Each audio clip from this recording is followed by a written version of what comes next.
Voltando, né? Espírita, quando sai 15 minutos para fazer um lanchinho,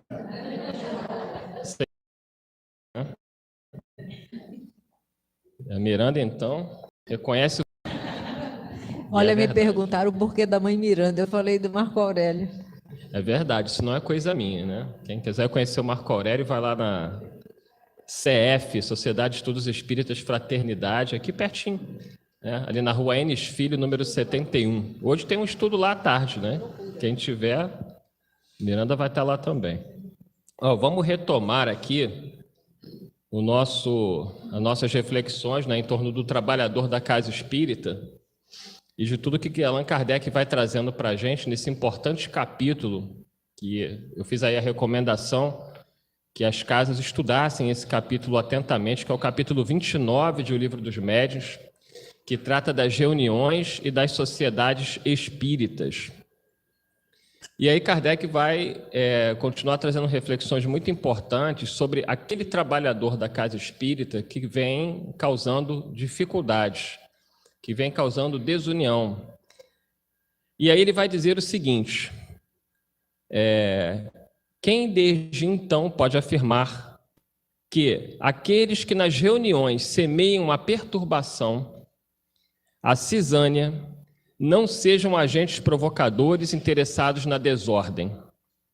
Sem dúvida alguma, não são espíritas verdadeiros, nem bons, jamais farão o bem e podem fazer muito mal.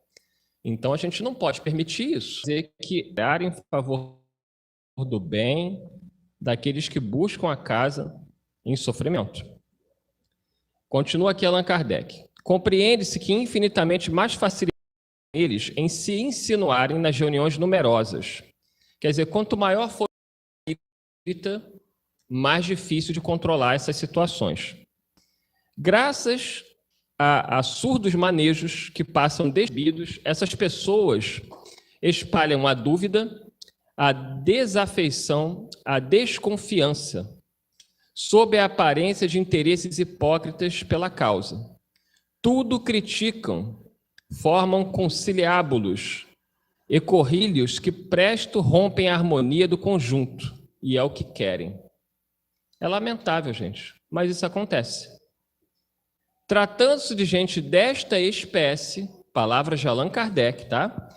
Tratando-se de gente dessa espécie, apelar para os sentimentos de caridade e fraternidade é falar a surdos voluntários.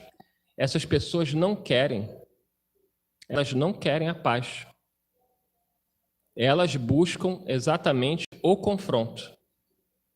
Então, Kardec diz que falar com essas pessoas, e está escrito aqui, gente desta espécie, apelar a essas pessoas aos bons sentimentos, à caridade, à fraternidade, é falar a surdos voluntários. É isso aí mesmo. porquanto o objetivo de tais criaturas é precisamente aniquilar esses sentimentos que constituem os maiores obstáculos opostos aos seus manejos. E aí pergunta-se, o que fazer? E aí é uma questão individual que Kardec vai trazer uma reflexão para a gente agora.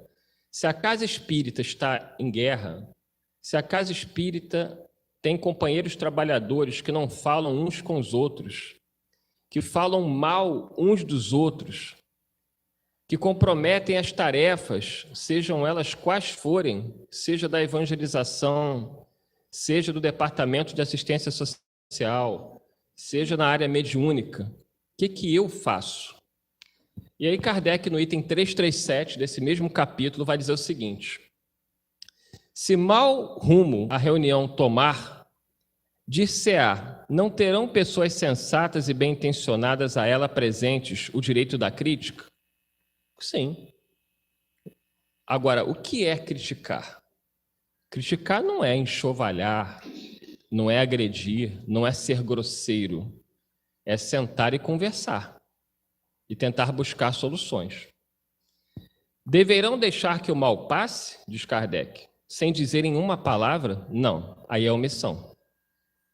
Se eu estou percebendo que a casa está num rumo perigoso, que existem pessoas que estão causando a discórdia, nós temos que buscar uma solução pacífica, sobretudo através da oração e do exemplo de um verdadeiro cristão, que não vai brigar, que não vai ofender, que não vai agredir, mas vai conversar e vai tentar buscar soluções. E aí, sim, a crítica, ela tem que existir. Porém, deverão deixar que o mal passe sem dizer nenhuma palavra e aprovar tudo pelo silêncio? Não. Sem nenhuma dúvida, esse direito lhes assiste. É mesmo um dever que nos ocorre. Mas se a boa intenção os anima, eles emitirão suas opiniões, guardando todas as conveniências e com cordialidade. Eu não posso chegar no presidente da instituição, José, e ser desrespeitoso com ele, porque eu acho que tem coisas erradas aqui dentro. Então Kardec diz, vamos conversar, mas com cordialidade, com espírito de fraternidade. Se ninguém nos ouvir, se ninguém os acompanha, diz Kardec, retiram-se. Então, sim. Porque se for para ficar aqui dentro, me aborrecendo, brigando, é melhor sair. Palavra de Kardec, tá? Então, ele diz assim, se ninguém os acompanha, retiram-se, porquanto não se concebe que quem não esteja procedendo com segundas intenções se obstine em permanecer numa sociedade onde se façam coisas inconvenientes. Agora, se você for ficar saindo de toda a casa espírita que você encontre problema, você não vai ficar em nenhuma. Então, não é porque se aborreceu, porque não concorda, não. É quando a casa está tomando um rumo perigoso. É diferente. Porque aí é a instituição. Se a instituição estiver indo por um caminho perigoso, que possa comprometer a sua presença ali, é diferente. Agora, pessoas difíceis, vamos encontrar em todos os lugares, inclusive nós mesmos somos pessoas difíceis. Tá? E aí Kardec, eu estou concluindo aqui para a gente entrar nas perguntas. Pode-se, pois, estatuir como princípio que todo aquele que numa reunião espírita provoca desordem ou desunião, ostensiva ou subrepticiamente, por quaisquer meios, é um agente provocador, ou pelo menos um mau espírita, do qual cumpre os outros se livrem o mais depressa possível. Olha só. Será que Kardec está faltando com a caridade? Ainda bem que é ele que está falando, não sou eu, tá? Tá aqui. Vou repetir. Pode-se, pois, estatuir como princípio que todo aquele que numa reunião espírita provoque desordem ou desunião, por quaisquer meios, ou é um agente provocador, influenciado pelas trevas, ou pelo menos um mau espírita, E aí o que faz, diz Kardec? Do qual cumpre que os outros livrem o mais depressa possível. A gente vai permitir que uma pessoa entre nesta casa para destruir os trabalhos dessa casa? Não. E isso não é faltar com a caridade. É exercer a caridade, porque essa casa atende a milhares de pessoas, em ambos os planos da vida. Quando eu falo desta casa, de todos que estão nos acompanhando, né? Porém, a isso obstam muitas vezes os próprios compromissos que ligam os componentes da reunião. Razão porque convém se evitem os compromissos indissolúveis. Os homens de bem sempre se acham suficientemente comprometidos. Os mal-intencionados sempre o estão demais. E aí ele vai dizer no item 338 que, além destes notoriamente malignos, que se insinuam nas reuniões, há os que pelo próprio caráter levam consigo perturbação por toda a parte onde vão. E aí a gente fica se perguntando o que fazer, né? O que fazer? E aí Kardec, eu vou deixar para Miranda aqui um pouquinho falar, comentar essa passagem, porque Kardec vai dar soluções para isso. Miranda. Olha, tem um opúsculo da Federação Espírita do Paraná, Relações Fraternas no Centro Espírita, é o capítulo 6, como fazer. E aqui tem construindo o entrosamento, porque somos aqueles porcos espinhos que precisam se agasalhar e se proteger. Quando eu não vou me proteger do meu irmão, eu tenho que me proteger de mim mesmo, né? Porque quando Jesus no Pai Nosso nos pede a Deus que nos livre do mal, não é o mal do outro. Porque o único mal que me faz mal é o que eu faço ao outro, porque me torna um homem mau. E aqui ele tem um capítulo que fala do construindo o entrosamento. Ele diz assim, estar envolvido... Eu achei interessante porque no primeiro momento de conversa, nós falamos do envolvimento e comprometimento. E eu não tinha lido esse capítulo ainda. E aqui ele inicia o capítulo dizendo: estar envolvido e comprometido com as metas do grupo, facilitando a que dê o mesmo com os demais, que se dê o mesmo com os demais. Envolver a todos com a identificação, com a escolha e com o alcance das metas que deverão ser atingidas a curto, médio e longo prazos. O grupo que se reúne para qualquer tarefa na casa espírita tem por objetivo a própria educação. Nós não viemos aqui para aprender a mandar, né? Para aprender a dominar, porque isso nós temos carteirinha assinada e só caímos ladeira abaixo. Nós estamos reencarnados agora, com a facilidade de compreender Jesus através da doutrina espírita, para nos ajustar com a nossa consciência, para nos libertar de nós mesmos, para acessar com mais tranquilidade o reino dos céus que está dentro de nós. E ele coloca alguns itens aqui. Cultivar o respeito mútuo. Nós vamos identificar situações de conflito na casa espírita? Vamos. Mas que esses conflitos sirvam para nos ajudar a crescer. E nós vamos aprender a desenvolver o respeito mútuo. A princípio, nós falamos que nós já estamos, em algum nível, amando através das ideias, porque é o nosso objetivo. O nosso ideal é aprender a amar. Então, quando nós vivenciamos qualquer experiência mais dolorosa, que o sentimento aflora exacerbado, nós lembramos, não, mas o Evangelho me ensina tal coisa. O companheiro que está agindo dessa maneira, a companheira, ela pode estar em sofrimento como eu estou, ou poderia estar a qualquer momento. Então, nós vamos aprendendo a dosar com respeito, sem nos tornar omissos nem alienados. Não é? Eu acho que o som aqui de alguma voltou. Aí tem um outro item que é compartilhar decisões. Em cada tarefa que nós estamos reunidos, que as decisões sejam compartilhadas, para que o outro em momento nenhum se sinta surpreendido ou excluído. Até mesmo porque no compartilhar de ideias, nós desenvolvemos a escuta. Ouvir a sugestão do outro, ponderar. Se ela não pode ser colocada em prática de imediato, deixar numa lista de possibilidades dentro do objetivo que ela traz, não é?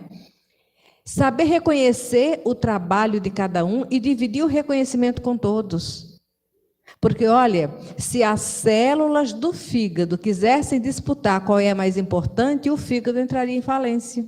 E assim qualquer órgão dos nossos sistemas biológicos, né? Buscar o aprimoramento pessoal, incentivando a que todos também busquem o autoconhecimento e a automelhoria.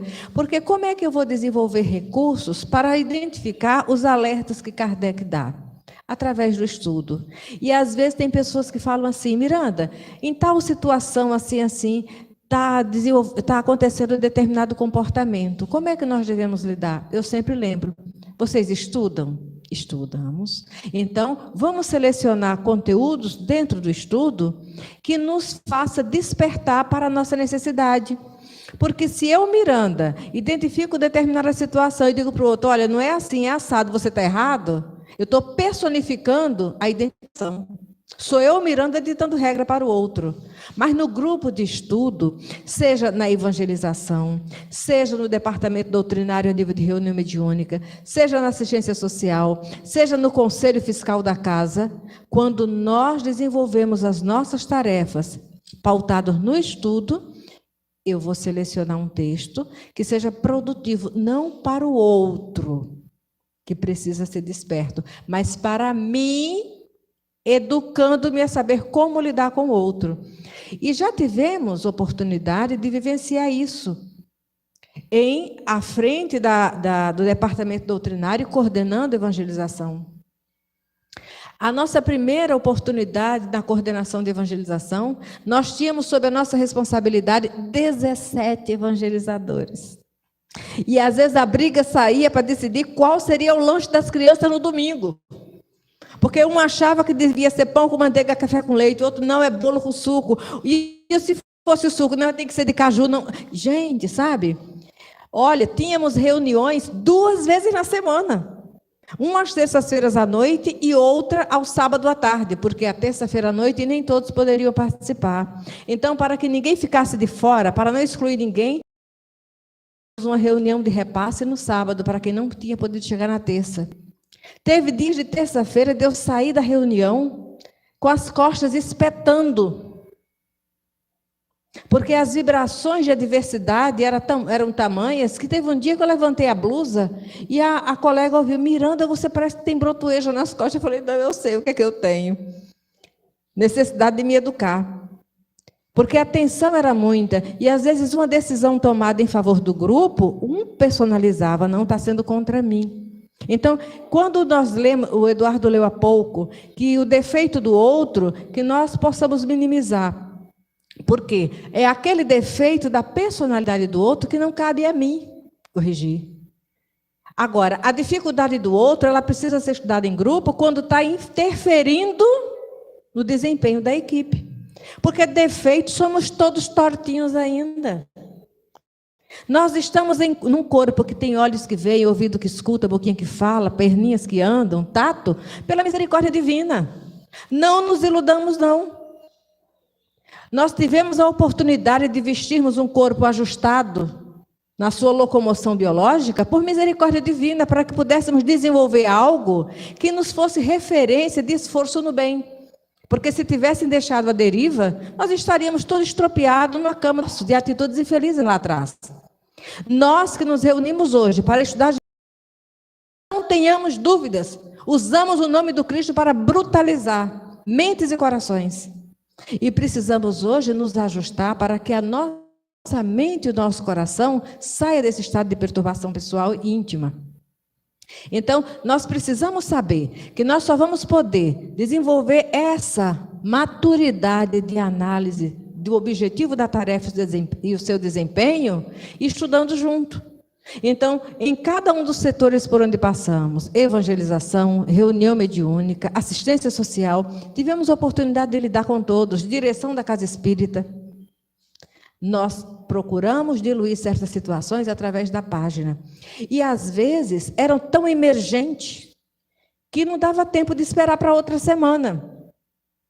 Fazíamos uma oração e, ao final de cada reunião, ao final de cada tarefa, tinha uma breve reunião.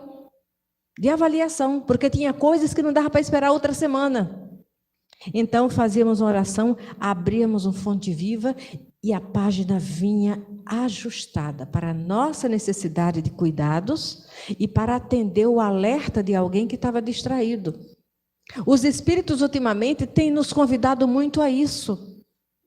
Nós devemos até, ao longo da semana, ter momentos de descontração. Chegar em casa depois de uma tarefa, de repente, ouvir uma música diferenciada que nos traga paz, ver um programa até infantil que de alguma forma faça uma reciclagem de nossas ideias, ver um filme que tem um objetivo responsável, mas que seja dentro de outro tema, para arejar nossas ideias. Né? Ler um livro diferente com a mensagem edificante, que não seja espírita, até para que a gente possa fazer uma respiração, mas não entrarmos em distração. Nós estamos vivendo os dias do Senhor na terra. E naquele período que fizemos referência na primeira parte, quando eu estava muito, querendo ar, tive a oportunidade de ouvir assim: Miranda, olha só, com o conhecimento que você tem, com as informações que você já recebeu, se você estivesse fora do corpo, desencarnada, você estaria pedindo essa prova, essa oportunidade de edificar-se, de retificar seus equívocos. Então, essa tormenta que está te angustiando, fica calma. Porque com o conhecimento que você tem, você ia estar pedindo o quê? Um céuzinho com harpa e uvinha? Não existe. Porque céu com harpa e uvinha é escravização de irmão. Muito bonita, você está numa redinha, num céuzinho fictício, e alguém abanando você, tocando harpinha e te dando uvinha. E quem plantou a uva? Você está escravizando alguém. Então, a tarefa é o seu remédio, é o seu alimento. Lembra de Jesus, o meu alimento é fazer a vontade do Pai. O nosso alimento é aprendermos a sair do estado de rebeldia individual e coletiva. 5 minutos para a gente entrar nas perguntas. Então, o último capítulo que eu quero recomendar a vocês, deem uma lida, capítulo 30 do Livro dos Médiuns, é o Regulamento da Sociedade Parisiense de Estudos Espíritas. Toda casa espírita tem um regulamento para os seus trabalhadores. Acredito que aqui também tenha, não é? E aí vamos ver alguns pontos, 5 minutinhos, só para a gente ver o que Allan Kardec diz. Ele colocou logo no capítulo 1, né, desse regulamento, olha o que está dito. Artigo 1º.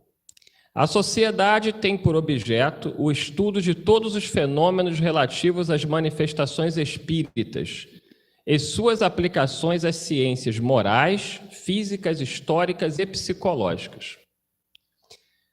São interditadas nela as questões políticas, Allan Kardec, está aqui, né, no artigo 1º do regulamento.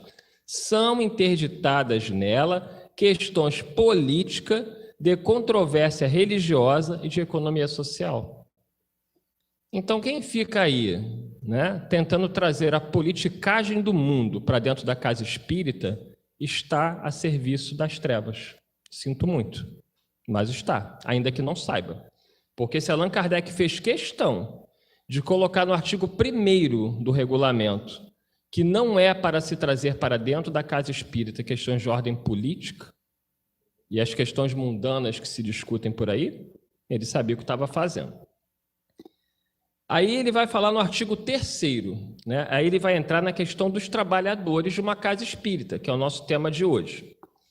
A sociedade não admitirá, isso é o regulamento lá da sociedade que ele criou, né? O Centro Espírita, né?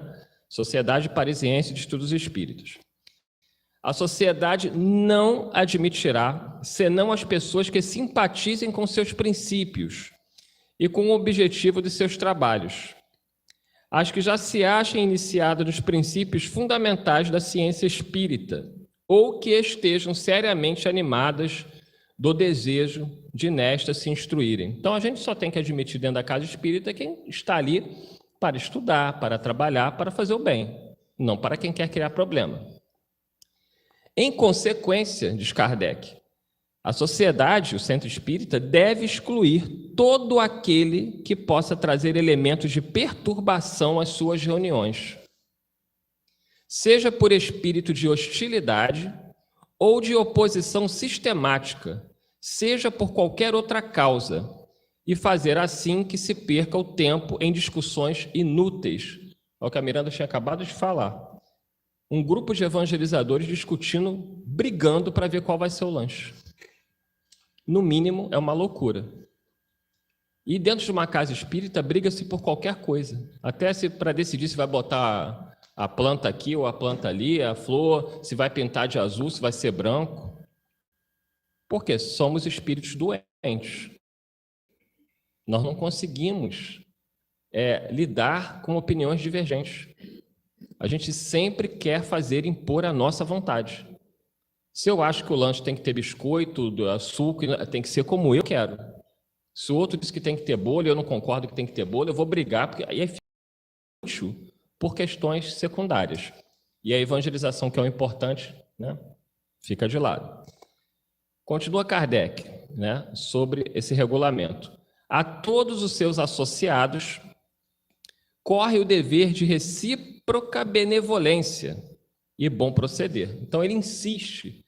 Quem está dentro de uma instituição espírita precisa, naturalmente, tratar bem o outro, ainda que você não simpatize com a pessoa. Nós não somos obrigados a simpatizar com todo mundo, mas somos obrigados a tratar bem a todos. Cumprindo-lhes em todas as circunstâncias, colocar o bem geral acima das questões pessoais e de amor próprio. Então, o bem da instituição tem que estar acima dos nossos interesses pessoais. Isso é fundamental, porque nós estamos aqui por Jesus. Esta casa pertence ao Cristo. Todos que estão aqui encarnados estão de passagem e só estarão aqui enquanto Jesus permitir. Outros virão, né? A casa continua. E aí, né, vamos chegar ao ponto que Kardec foi muito firme, que é no artigo 19. O que fazer diante daqueles que, ainda que a gente procure conversar, que a gente procure tentar trazer a pessoa ao bom senso, a evitar a discórdia, a evitar a briga, e essa pessoa insiste em causar a discórdia? Então, no artigo 19, Kardec vai dizer como a sociedade que ele fundou fazia. Então, está lá, todo sócio, quer dizer, todo sócio que ele quer dizer é todo aquele que pertence à instituição, que contribui com a instituição, que é trabalhador da instituição, todo sócio tem o direito de reclamar. Seja chamado à ordem aquele que se afaste das conveniências nas discussões. O que é se afastar das conveniências nas discussões? O mal educado, o agressivo, o que ataca. Ou perturbe as sessões de qualquer maneira. A reclamação será imediatamente posta a votos. Se for aprovada, constará na ata. Então, o que ele queria dizer? Qualquer membro que identifique, a Miranda está causando distúrbio na reunião, eu vou conversar com o José, que ele precisa conversar com a Miranda, porque ela não pode continuar a fazer isso. Porque está causando distúrbio, está causando problema, está causando divisão, está causando briga, e pode comprometer toda a reunião e a casa. Então, eu tenho esse direito? Tenho, mas eu não posso maltratar a Miranda, eu não posso persegui-la, eu não posso sair fazendo fofoca dela com os outros componentes da casa. Eu vou a quem de direito, o diretor da área, eu vou ao presidente da casa e vou conversar para que ele tome providências. E aí diz Kardec que, caso não haja uma boa solução, ele diz assim: 3 chamadas à ordem no espaço de 1 ano acarretam de direito a eliminação do sócio que nelas haja incorrido, qualquer que seja a sua categoria. Então, 3 chamadas à ordem, né? Então, por 3 vezes a Miranda foi chamada a um diálogo, a uma conversa. Meu irmão, você está criando problemas, não é essa maneira de proceder, vamos viver em paz. E ela insiste, segundo o estatuto colocado aqui por Allan Kardec, essa pessoa será afastada da reunião. Seja da reunião mediúnica, seja da tarefa da evangelização, seja do departamento de assistência social, não importa, qualquer que seja a categoria. Então, nós vemos a firmeza de Allan Kardec no sentido de defendermos a nossa casa espírita, defendermos os trabalhadores honestos, fiéis à obra do Cristo, e tentarmos a todo custo trazer aqueles que estão destoando para seguirem o mesmo caminho. Uma vez não conseguido isso, providências precisam ser tomadas fraternalmente. Quando nós estamos dentro de uma embarcação e somos responsáveis navegantes, ficamos atentos para ver se alguma coisa não está danificando, não é, o casco da embarcação. Porque a nossa desatenção, a nossa omissão e indiferença pode gerar uma situação de naufrágio, não é? Então, a oportunidade do bem é coletiva, a necessidade de aprendizado também e de educação também. Nós vamos nos lembrar que essa regra vale para todos os ambientes que nós estamos, no núcleo familiar, dentro do tempo religioso, nas instituições públicas e na sociedade que nós compomos. Ainda que o outro não nos represente o ideal, que ele pode. Dentro de casa, na família, às vezes tem alguém que tem poder de mando, mas está indo numa direção que não é aquela que nós idealizamos. Nós precisamos desenvolver métodos de respeito. Se nós vemos que não tem condições de convivência saudável, respeitamos o livre-arbítrio do outro, damos uma afastada necessária para e ficar atento para a necessidade de socorro que o outro está. Porque esse afastamento não é para que o outro se ferre, é para que a gente se preserve e ele também na sobriedade, sempre calçado na oração. Porque nós esquecemos de um recurso, sabe, divino que nós temos. O momento de emancipação da alma. Muito conflito é nutrido e acontece por conta da nossa desatenção ao carinho divino por nós. Sabedores que são da nossa necessidade de respiração, de amparo, de cuidado, de remédio, de conforto, de cirurgia moral, Deus, quando nos criou e oportunizou as reencarnações, o espírito encarnado, naturalmente, ele tem um momento de descanso, mesmo que seja um descanso atormentado, porque a consciência de culpa, às vezes, não permite um sono tranquilo. Mas Jesus nos deixou todo o receituário. Nós temos o melhor médico e a receita divina, só falta tomar o remédio, que é de foro íntimo, ninguém pode forçar o outro. Não é? Se nós estamos com uma dificuldade, seja no núcleo, no grupo que for, e aquilo realmente é algo que nos deixa atentos, vamos nos ocupar com a oração, pedindo a Deus que nos auxilie, nos torne espíritos mais dóceis, para que possamos ficar na atenção dos bons espíritos e aprender como lidar. Não é? Durante o sono físico, quando nós somos sinceros, os recursos... Gente, do contrário, alguém está mentindo para alguém. E Jesus não é mentiroso. Não é? Quando chega o sofredor na casa espírita, que nós acolhemos ele, nós abrimos a porta da esperança para ele. E ele é amparado, é confortado, é fortalecido, é cuidado, é curado. Mas quando ele vai integrar o grupo de socorro daquela casa, ele é levado para o desespero.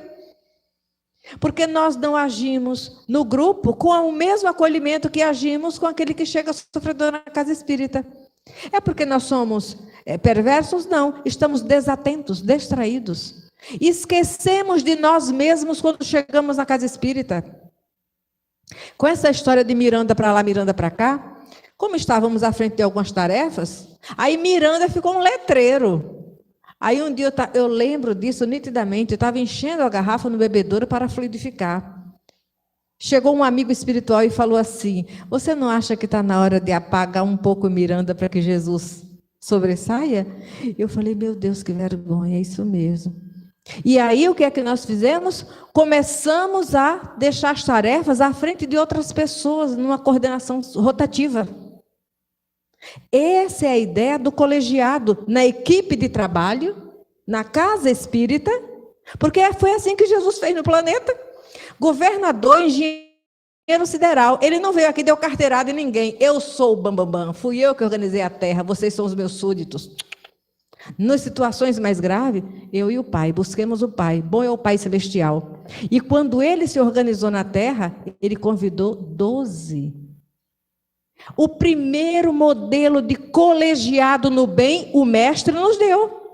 12, formando um colegiado oficial, porque tinham aqueles que se identificavam e saíram multiplicando por onde passaram.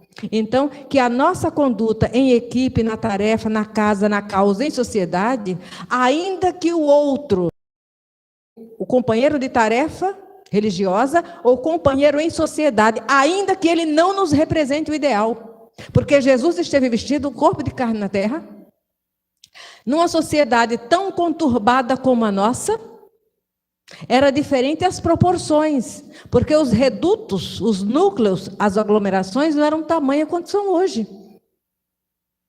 Jesus esteve vestindo o corpo de carne na terra, em momento nenhum César representava Jesus, mas Jesus nunca desrespeitou César. Dai a César o que é de César, dai a Deus o que é de Deus. Não é porque eu estou na terra, estou dentro de determinado núcleo social, que os seus líderes me representam, mas eu tenho o dever de respeitá-los, principalmente quando eles não me representam, porque na terra ninguém foi representante de Jesus, ele representou o Pai perante nós, e ele nos convida, sejamos um com Cristo, assim como ele é um com o Pai. Qualquer que seja a liderança, precisa ser respeitada, porque no mínimo temos algo a aprender com aquela liderança, ou a corrigir em nós, através dela.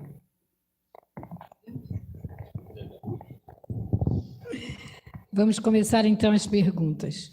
Iremos todos passar pelo umbral? Primeiro pelo umbral? Nós já estamos no umbral, né? Então não precisa nem se preocupar com isso.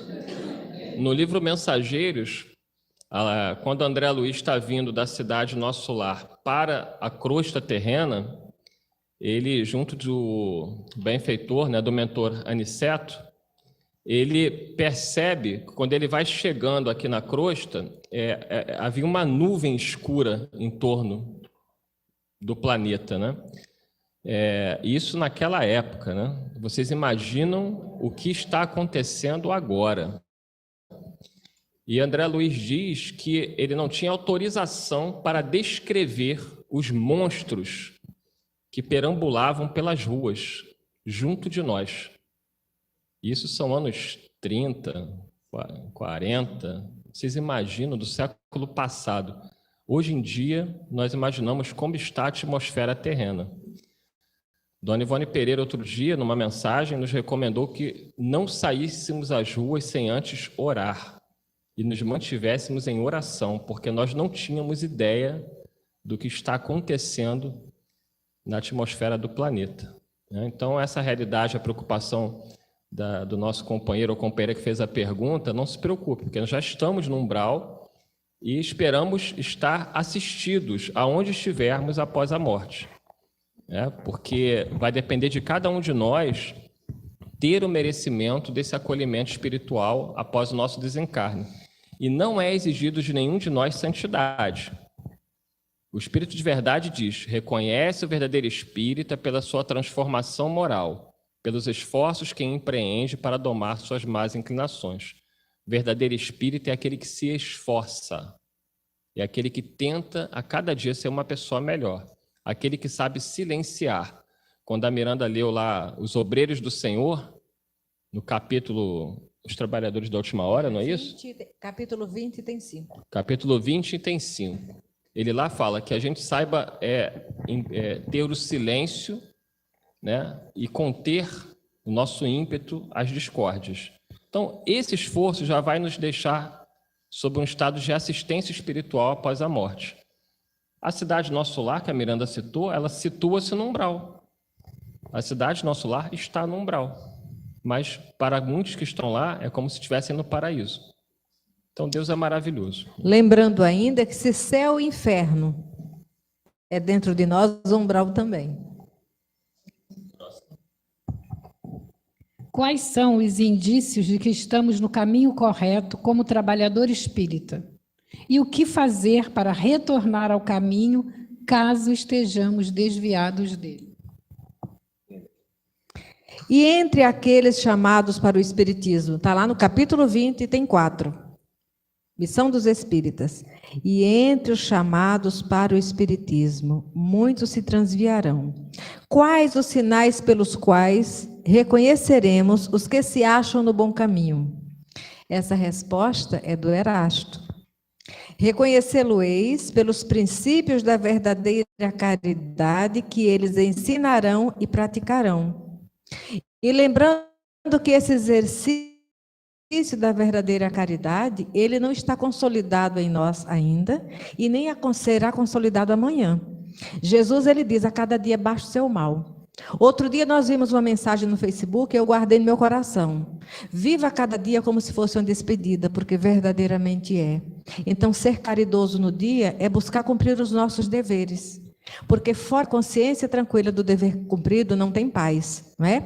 Reconhecê-lo-eis pelo número dos aflitos a quem leve consolo, reconhecê-lo-eis pelo seu amor ao próximo, pela sua abnegação, pelo seu desinteresse pessoal, reconhecê-lo-eis finalmente pelo triunfo dos seus princípios, porque Deus quer o triunfo da sua lei.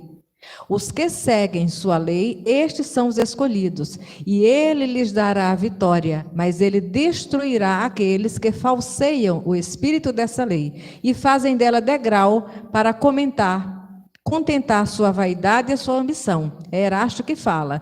Mas quando ele diz que Deus destruirá, não é aniquilando o espírito, não. É cerceando através do uso do livre-arbítrio a permanência nele em situações que vão gerar comprometimento a ele mesmo, em primeiro lugar. E aí, voltando à mensagem do Obreiros do Senhor, né, para quem quer estar no bom caminho, e eu quero, né, preciso, ele diz, vinde a mim, vós que sois bons servidores. Então, eu quero ser um bom servidor na casa espírita. Vós que soubestes impor silêncio aos vossos ciúmes e às vossas discórdias. Então, eu tenho que controlar a minha inferioridade, porque eu sou inferior. Então, eu tenho que impor silêncio, né, às minhas discórdias e aos meus ciúmes, a fim de que daí não viesse dano para a obra.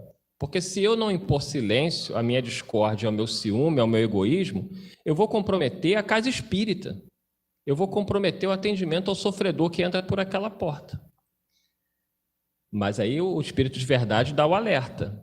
Quem não faz isso, ele diz, mas ai daqueles que por efeito das suas dissensões houverem retardado a hora da colheita, porque a tempestade virá e eles serão levados no turbilhão. Clamarão graça, graça. O Senhor, porém, lhes dirá, por que implorais graças, vós que não tiveste piedade dos vossos irmãos, e que vos negastes a estender-lhes as mãos, que esmagastes o fraco, em vez de o amparardes? Por que suplicai graças, vós que buscastes a vossa recompensa, nos gozos da terra e na satisfação do vosso orgulho? Então, palavras muito fortes do Espírito de Verdade para aqueles que estão dentro de uma casa espírita, dentro de uma igreja, causando dissensão e causando problemas. E nos recomendando, né, que a gente vigie e controle os nossos impulsos inferiores para não comprometer a obra de Deus. Porque ai daquele que tentar se interpor para comprometer aquilo que está destinado ao planeta e está destinado por Jesus, que é o bem que há de prevalecer. O elevado número de suicídio atualmente era esperado pela espiritualidade ou é uma atuação inesperada? Ou é uma situação inesperada? Olha, a dona de casa planeja o mês.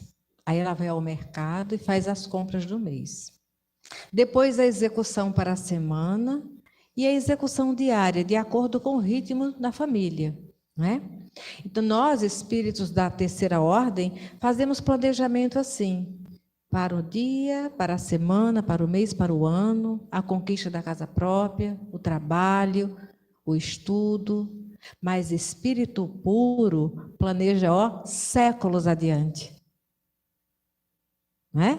Nós conhecemos o sermão profético que está lá nos evangelhos. A Gênese traz, já nos últimos capítulos, os dias do Senhor, de alguma forma. né? A regeneração da terra. Então, observa só.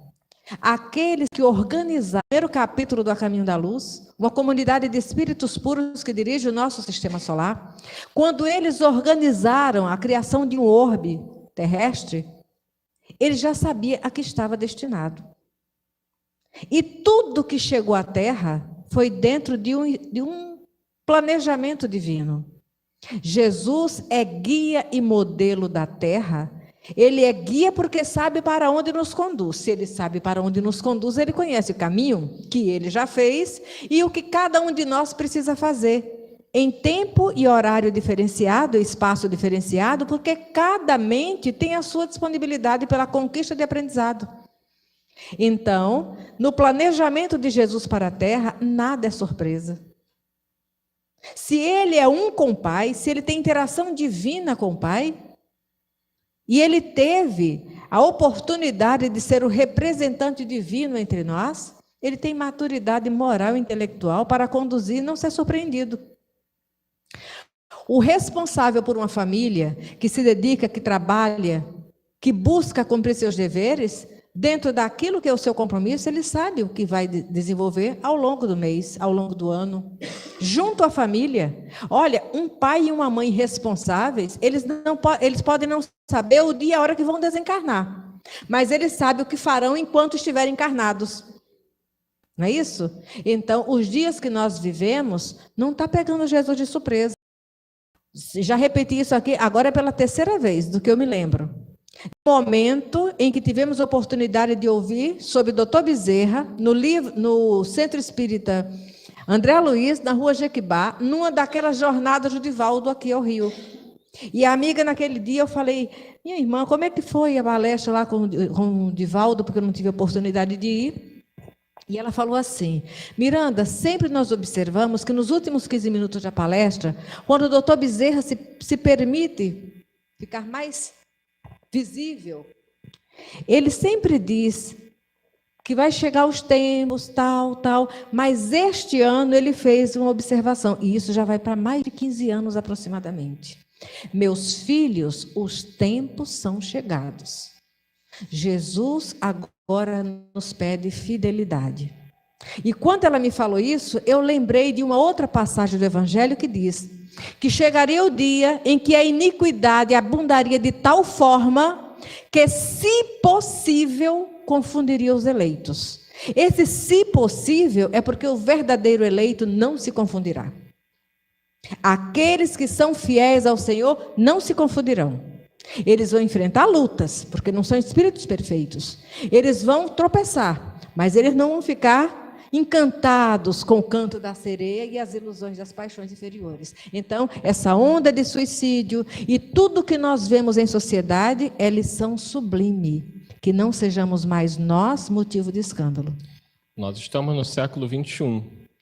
No século XIX, está no livro Obras Póstumas, de Allan Kardec, no tópico Regeneração da Humanidade. Olha o que estava escrito lá. É impressionante, parece que isso aqui foi escrito hoje. Ele diz assim, infelizmente a maioria, desconhecendo a voz de Deus, persistirá na cegueira, e a resistência que virá a opor mascarará, por meio de terríveis lutas, o fim do reinado dos que constituem. Desvairados, correrão a sua própria perda, provocarão destruições que darão origem a um sem número de flagelos, de calamidades, de sorte que os que quererem apressarão o advento da era da renovação. Preste atenção agora nessa frase de Allan Kardec. E como se a destruição não se operasse com bastante rapidez, os suicídios, que foi a pergunta, se multiplicarão em proporções nunca vistas, até entre as crianças. Gente, que profecia! Está no livro Obras Póstumas, um artigo, A Regeneração da Humanidade. Vou repetir, ó. E como se a destruição não se operasse com bastante rapidez, os suicídios se multiplicarão em proporções nunca vistas, até entre as crianças. A loucura jamais terá atingido tão grande quantidade de homens que antes mesmo de morrerem, estarão riscados do número dos vivos. Quantos mortos-vivos nós estamos vendo perambulando por aí? É uma profecia impressionante. E nós estamos, infelizmente, vendo o cumprimento dela. São esses os verdadeiros sinais dos tempos, e tudo isso se cumprirá pelo encadeamento das circunstâncias, como já o dissemos, sem que haja a mais ligeira derrogação das leis da natureza, conforme a Miranda acabou de falar. Tudo está no controle do Cristo. Ele disse que nós iríamos passar por isso tudo. Basta lermos o Apocalipse de João. Nós estamos em pleno Apocalipse. E a última pergunta? Última.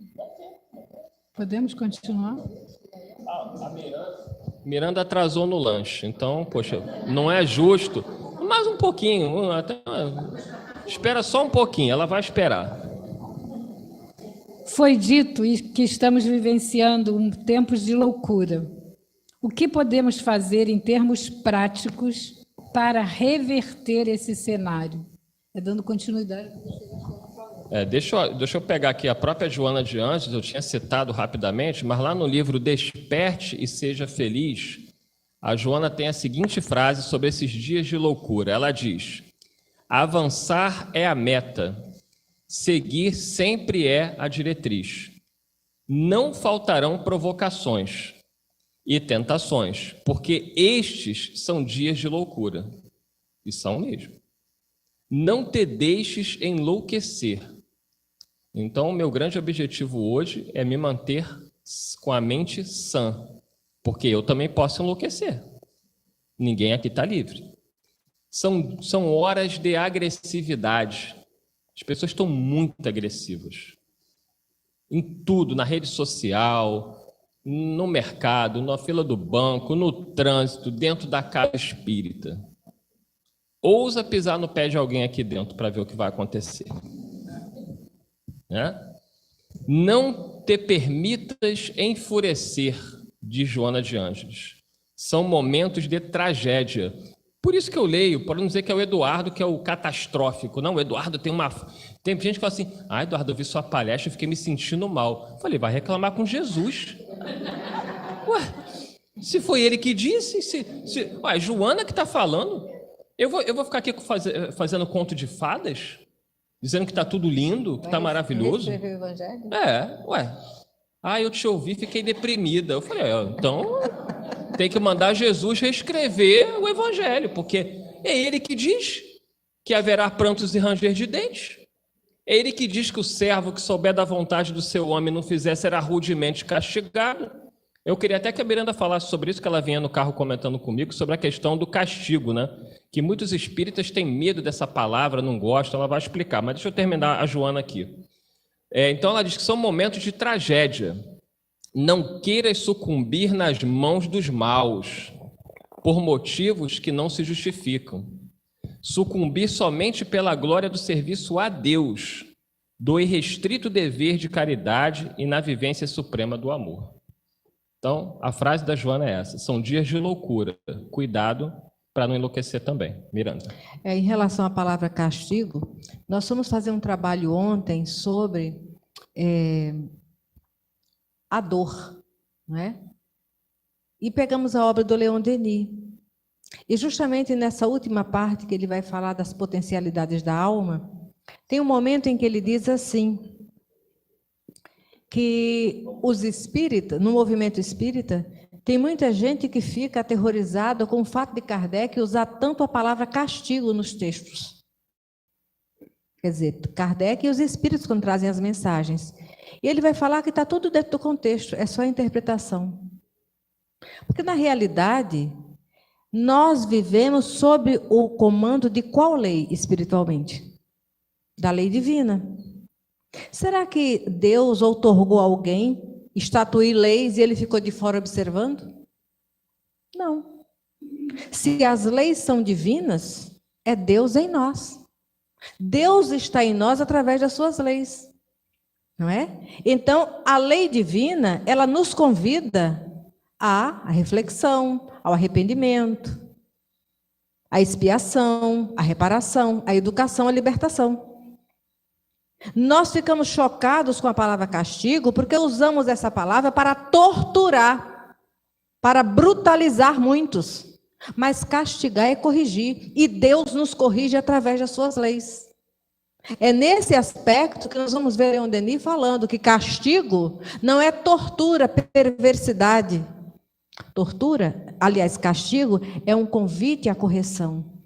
E é através das leis que Deus age em nossa vida. É essa referência que ele fez, que nós estávamos conversando ontem. Agora, o que nós devemos fazer, como foi a última pergunta, evangelize-se, coopere com Jesus, começando por mim. Não é? Esse é o chamado, para que possamos nos evangelizar. No último parágrafo dos Obreiros do Senhor, Jesus, que é o Espírito de verdade, diz assim: Deus procede neste momento ao censo dos seus servidores fiéis e já marcou com o dedo aqueles cujo devotamento é apenas aparente. Por quê? Porque ele nos deu tempo suficiente para escolher entre joio e trigo. Todos fomos chamados, mas se escolhe aquele que busca, mesmo que seja com o joelho desconjuntado e os pés sangrando, buscar o amparo dos bons espíritos. Porque nós sabemos das nossas deficiências morais, mas também sabemos que há chance, oportunidade e recursos para nos educarmos, não é? Concluindo, ele diz assim: ele vai confiar os postos mais difíceis na grande obra da regeneração justamente àqueles que forem os servos fiéis. Então ficou um material muito rico. Tem a Gênesis, tem o Livro dos Médiuns, tem obras póstumas, tem o Evangelho. Olha, mas quando se trata da organização da Casa Espírita, tem o livro Espiritismo, a Doutrina e o Movimento, da Terezinha Oliveira. Ela já está desencarnada. Mas no final ela vai nos lembrar dessa necessidade do humanizar, espiritizar e qualificar, que Joana traz através do Divaldo. Tem o César Braga Saíde, o Centro Espírita, Tendências e Tendenciosidades. Tem o Marcos de Mário, o Centro Espírita Escola de Almas. Não é? E tem o Centro Espírita do José Herculano Pires. Então, nós temos pessoas que dedicaram tempo para debulhar a espiga do comportamento na casa espírita. Vamos utilizar essas fontes, porque de repente nós vamos desencarnar distraidinhos, e quando chegar do outro lado nós vamos querer acessar coisas. Não, primeiro vai para o curso, porque vocês tiveram a oportunidade, não estudaram lá, vai lá para o curso para depois ter a oportunidade de outra tarefa. Entre mansidão e omissão. Nós falamos bastante hoje sobre isso aqui, né? A mansidão é aquele que procura seguir o Evangelho de Jesus. Ele vai sempre promover a paz, ele vai evitar a discórdia, ele vai evitar entrar em polêmicas, em agredir, seja de que forma for o seu companheiro de casa espírita. Mas ele não vai ser omisso diante daquele que está causando distúrbios dentro da instituição, daquele que quer mandar na instituição, daquele que quer exigir que seja do jeito dele, porque ele sabe o que tem que ser feito. Não, isso ele não vai poder fazer. Isso Kardec não admitia, nós lemos aqui no regulamento da sociedade, 3 chamadas à ordem, o membro era excluído do grupo. Jesus deixa claro de que só os mansos herdariam a terra, isto é, não há omissão por parte de Deus. Miranda acabou de ler isso. Deus marcou com o dedo aqueles cujo devotamento é apenas aparente. Então Deus não é omisso e nós também não podemos ser omissos. Lázaro responde, aqui no capítulo 9, item 6, no último parágrafo ele fala, vou até ler esse pedacinho, é bem pequeno. Aquele cuja afabilidade e doçura não são fingidas, nunca se desmente. É o mesmo tanto em sociedade como na intimidade. Esse, além disso, sabe que se consegue enganar os homens pelas aparências, mas a Deus ninguém engana. Então, a Deus ninguém engana. Então, não ser omisso é não ser conivente. Se eu estou numa reunião mediúnica e eu vejo que tem um companheiro em desequilíbrio que está atrapalhando toda a reunião, é preciso tomar uma atitude. com cordialidade, diz Kardec, e com caridade. Vamos sentar com o companheiro, vamos conversar com ele, vamos ouvi-lo, porque a gente tem que aprender também com ele. Ele pode ter críticas que sejam importantes. Agora, se o companheiro simplesmente quer impor o seu ponto de vista, se ele não está se importando com a causa, mas sim com aquilo que ele pensa, aí o dirigente da reunião terá que tomar uma atitude. Ah, mas é falta de caridade. Falta de caridade é deixar uma, duas pessoas destruírem um trabalho. Regina, a omissão ela fica muito visível porque ela é movida pelo interesse pessoal. Alguém só se omite quando é conveniente. Por isso que é omissão. E é por isso que toda omissão é covardia moral. E mansidão é quando você identifica suas limitações, sua imperfeição, não se esconde, mas tenta... Acho que não está saindo som, não. Tá bom.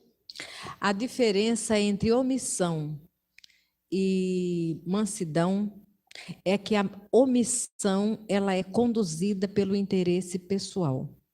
Alguém só se omite no que lhe é conveniente. Por isso que toda omissão é covardia moral. E a mansidão é quando você identifica suas limitações, suas imperfeições, não se envergonha delas, mas busca se corrigir, compreendendo, tolerando e até se retratando com o outro. Olha, me desculpa, eu não sei dar outra resposta, eu ainda sou assim, mas eu vou me esforçar para me melhorar. Faça também a sua parte. Isso é mansidão. Mansidão não é lesmice, sabe? Retardamento, muita luz, e a gente ficar hipnotizado numa vibração que não é do nosso coração. A capela deve ser a nossa mente. A oração são sons do coração. A música Muita Luz, ela é sublime, ela nos embala, ela nos eleva. Mas quando a gente sabe que ali não é só uma fala, ali é uma súplica, muita luz é uma prece. Naquela hora, que o nosso tom de voz não seja para enganar, mas para se purificar. Jesus, eu estou aqui, me ajuda, me socorre. E para encerrar, a última pergunta é um atendimento fraterno de vocês. Como ajudar na reaproximação de dois irmãos que estão brigados e afastados? Um deles não sabe e não consegue pedir perdão ao outro. O que é que mãe faz? Irmão, seja na causa do Cristo ou na casa domiciliar, não é? Está sob a guarda de alguém. E quando nós não temos recursos, nós chamamos os universitários.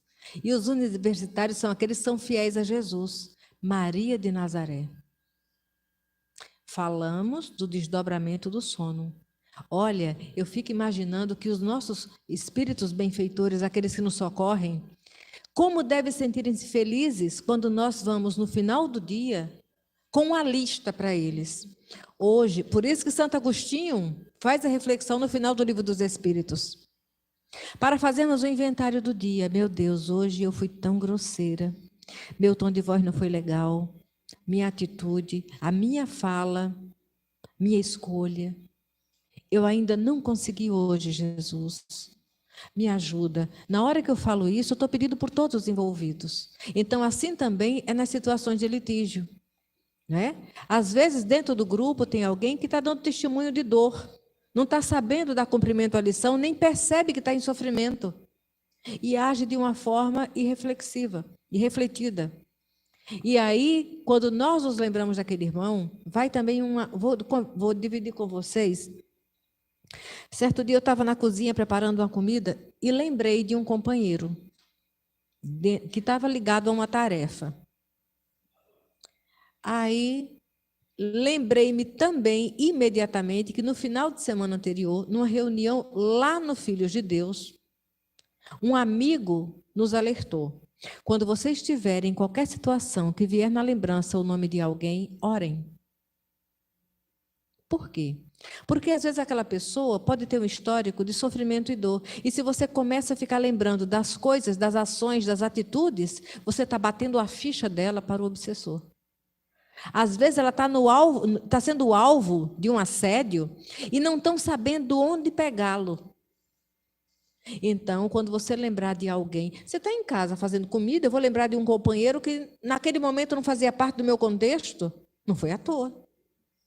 Ou um benfeitor baixou a ficha dele para me pedir oração por ele, ou um adversário quer saber da vida pessoal dele para, com a estratégia, endereçar um assédio e saber como sobrecarregá-lo. Então, em primeiro lugar, ore. Senhor, onde estiver fulana, envolve para que ela tenha paz. Se tiver numa situação de conflito, harmoniza, Jesus. É nesse momento que nós somos enfermeiros cristãos. Deixa eu só falar aqui dessa parte. Está no Evangelho, na reconciliação com os adversários. Os adversários podem ser um pai, uma mãe, um irmão. Está no capítulo 10, Bem-aventurados que são misericordiosos, o item 5. Uma passagem do Evangelho de Mateus, capítulo 5, 25 e 26. Reconciliai-vos o mais depressa possível com o vosso adversário, enquanto estáis a caminho com ele.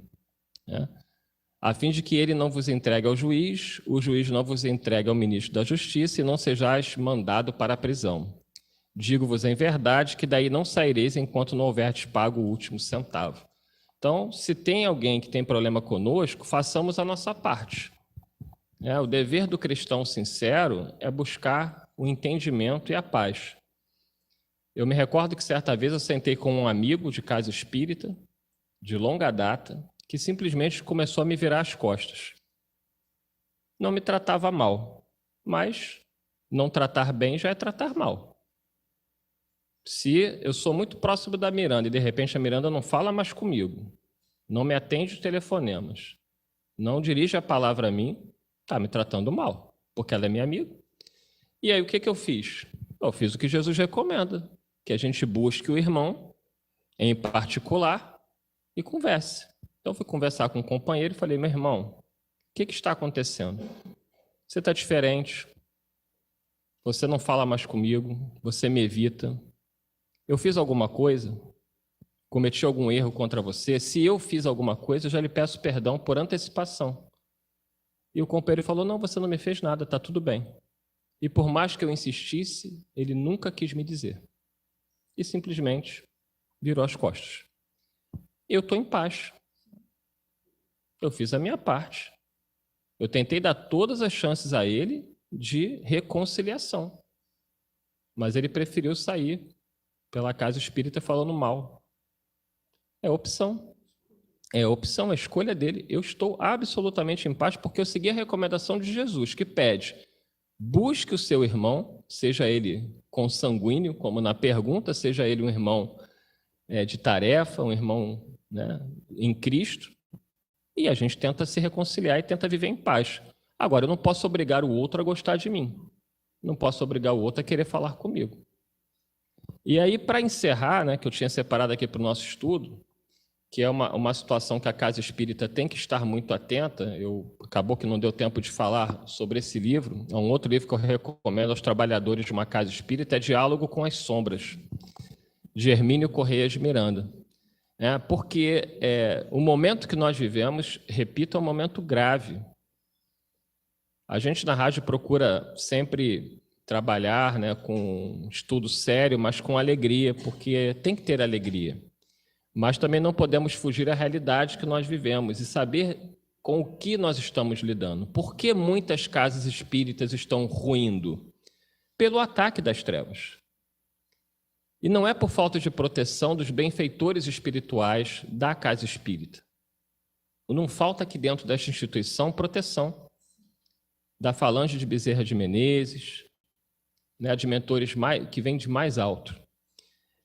O problema somos nós encarnados, que não temos muita noção da realidade espiritual que nós estamos lidando. E o Hermínio Miranda ele traz alguns alertas importantes. Eu sei que o tempo já passou, mas eu queria deixar que a gente refletisse lá no tópico O Planejador, né, que são espíritos que planejam, são os organizadores dos ataques às instituições e a todos nós. E o Hermínio estava numa das reuniões mediúnicas e tendo contato com esse espírito, o planejador. E diz o seguinte aqui: há pouco falava um desses líderes das trevas sobre a sofisticação da sua aparelhagem. Andaram gravando nossas reuniões em videotape. A expressão é dele mesmo. Para estudar-nos. Então, eles, segundo Hermínio Miranda, esses espíritos das trevas gravavam as reuniões para estudar a cada membro que estava ali. Tinham nossas fichas completas, minuciosamente levantadas, bem como gravações e relatórios a nosso respeito. Sendo esse material todo colhido na indormida vigilância que exercem sobre nós. Depois de tudo documentado, estudam-nos em grupos de trabalho. São organizações criminosas, como nós temos aqui na Terra, tem do outro lado. E até melhor estruturadas. Então, depois que eles documentam tudo sobre nós, estudam-nos em grupos de trabalho, cabendo então aos planejadores elaborar o programa da campanha, do ataque. Mesmo enquanto conversam conosco no decorrer da sessão mediúnica, acham ligados aos seus redutos. E aí ele vai falando sobre esse alerta, né? Que a gente fique atento e não tenhamos medo, porque nós temos do nosso lado os benfeitores espirituais, que nos protegem e nos amparam. Agora, os benfeitores não podem viver por nós. A gente tem que aprender a caminhar com as próprias pernas. Então, cada trabalhador desta casa é vigiado por entidades trevosas que vão tentar aproveitar as nossas brechas morais ou para nos tirar daqui ou para fazer com que a nossa presença aqui dentro sirva para que eles entrem junto conosco. Então, fiquemos atentos. Hermínio diz, não é para ter medo.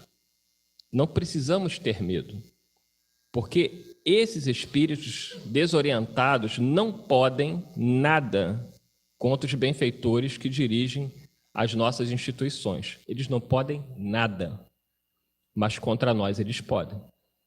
E esses espíritos simplesmente utilizam do nosso egoísmo, do nosso orgulho, da nossa vaidade e da nossa sede de poder. Oração e vigilância. Aí vocês podem estar perguntando, como é que eles gravam tudo isso? Como é que Dr. Bezerra e os bons espíritos permitem? Olha só, essa reunião que está acontecendo aqui agora, ela está chegando a regiões diversas no mundo espiritual. Quando alguém usa um microfone ali na praça, o som não é levado? Tudo isso pelo éter está sendo levado para dimensões que nós desconhecemos. Para os nossos benfeitores que nos auxiliaram a organizar e para aqueles que podem receber essas mensagens para conforto. Então, essa reunião que está acontecendo aqui, ainda que tivesse tudo fechado, os espíritos têm como fazer chegar a núcleos diferenciados nos níveis diferentes de espiritualidade. E por que é que eles permitem? Porque também será material de trabalho para eles. Eles também serão responsabilizados pelo bom ou mau uso das suas estratégias. É assim que Deus socorre a criatura através da criatura. Um outro livro importante é As Dimensões Espirituais do Centro Espírita, Sueli Caldas. Vale a pena estudar. E o último alerta, né, está no livro Trilhas da Libertação, também do Divaldo Franco, pelo Espírito Manuel Filomeno de Miranda, quando o Dr. Bezerra de Menezes nos traz a revelação de uma reunião num reduto de trevas, onde um espírito que se auto-intitulava o soberano gênio das trevas, ele ganha um processo eleitoral, né? Lá também tem eleição, imagina como é que é essa eleição deles, e ele foi eleito com um plano de governo. E o plano de governo dele, claro, era atacar a Jesus e aos cristãos. E, em especial, segundo Bezerra de Menezes coloca no livro, aos espíritas, pois eles enxergam no espiritismo uma grande ameaça, por ser o espiritismo o consolador prometido pelo Cristo. Ah, mas por que o espiritismo é o consolador? Porque ele vem pregar justamente que fora da caridade não há salvação, e não fora do espiritismo. Não importa se você é espírita, se você é católico, se você é evangélico, se você é judeu, se você é budista, se você é ateu, fora da caridade não há salvação. E dentro do planejamento desses espíritos, e do o tal soberano, ele diz que 4 frentes de ataque: sexo, egoísmo, poder e dinheiro. E ele diz que se nós não caíssemos em um, cairíamos em mais de um ao mesmo tempo. E técnicos em obsessão, segundo Bezerra de Menezes, dentro daquele grupo, estavam sendo treinados para nos atacar. Então, que nós não sejamos vítimas desses técnicos em obsessão que estão em pleno ataque às instituições e ao movimento espírita. Dr. Bezerra pede que nós nos mantenhamos vigilantes, confiantes na assistência de Jesus e que façamos a nossa parte. Queria encerrar com esse alerta porque nós estamos em uma plena guerra espiritual. E é preciso que a gente esteja ciente disso. E cada um aqui vai ter que escolher de que lado está. E é fácil saber de que lado nós estamos. Basta olhar o nosso comportamento. Se for um comportamento condizente com tudo aquilo que nós falamos aqui que se espera de um espírita cristão, dentro de um esforço sincero, graças a Deus. Se não for, oremos pelo companheiro, porque ele não sabe o que o espera. Então, muita paz a todos aí, gratidão pela atenção de vocês. Trilhas da obsessão. Trilhas da libertação. Da libertação, do Divaldo. Bom, e assim terminamos, dá vontade de ficar a tarde toda, né? Quanto aprendizado. Agradecemos, então, a nossa querida irmã Miranda, nosso querido irmão Eduardo, pela oportunidade que tivemos de aprendizado, e assim, temos aí uma semana de reflexão, muita reflexão. Né? Para quem está nos ouvindo pela internet, a nossa irmã, qual é o seu nome? Beth. A Beth vai organizar depois os 2 vídeos em um só. Ela vai me passar e aí eu compartilho de novo, que aí vai estar na íntegra, não é? Tá? Então o pessoal está perguntando aqui. Que bom. E assim, aproveitemos essa oportunidade, porque é uma oportunidade ímpar. Se estamos atravessando esse período muito conturbado e muito complicado, nós sabíamos que passaríamos por ele. Então, não vamos reclamar, não vamos ficar desesperados nem agoniados, porque faz parte da nossa caminhada. Oremos, oremos e oremos. E assim, toda reunião na casa espírita sempre tem um presente, né? E o presente é sempre livro. E Eduardo vai dizer para nós de 1 a 55 um número para ser ofertado uma lembrança. Cecília. Beth. Diga o número de 1 a 55, Cecília. 12. Marilza. Marilza Paula. Marilza, diga o número. Nancy Paula. Diga o número, Nancy. Laura.